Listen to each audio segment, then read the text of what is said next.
এক জায়গায় ছেলেরা ক্রিকেট খেলছে, কয় দোস্ত ক্রিকেট তো খেললাম, চল একটু মুড়ি ভর্তা খাই। কয় মুড়ি ভর্তা খাবি কি দিয়া? চাঁদা উঠা। তো কেউ 5 টাকা, কেউ 4 টাকা, কেউ 3 টাকা, কেউ 2 টাকা। শয়তানও ওখানে গেছে, গিয়া কয় আচ্ছা তোরা মুড়ি ভর্তা খাবি, তা আমি খাবো না কেন? ওই যে 1 টাকা দিয়ে শরিক হয়েছে, ও তো বুদ্ধি বেশি।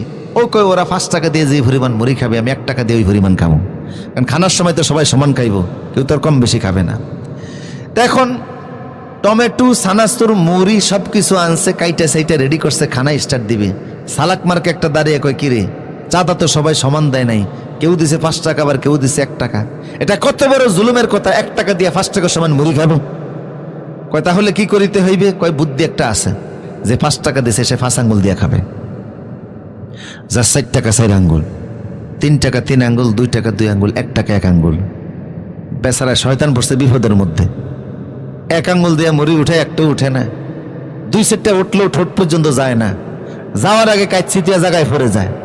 রাগে দাঁড়ায় কয় আমি শয়তান না, তোরা শয়তান না, বুদ্ধিতে আমার মাথার মধ্যে নেই, আগে জানলে এই রাস্তা দিয়ে আমি আসতাম না, পুরো টাকাটা আজকে আমার মাইর গেছে।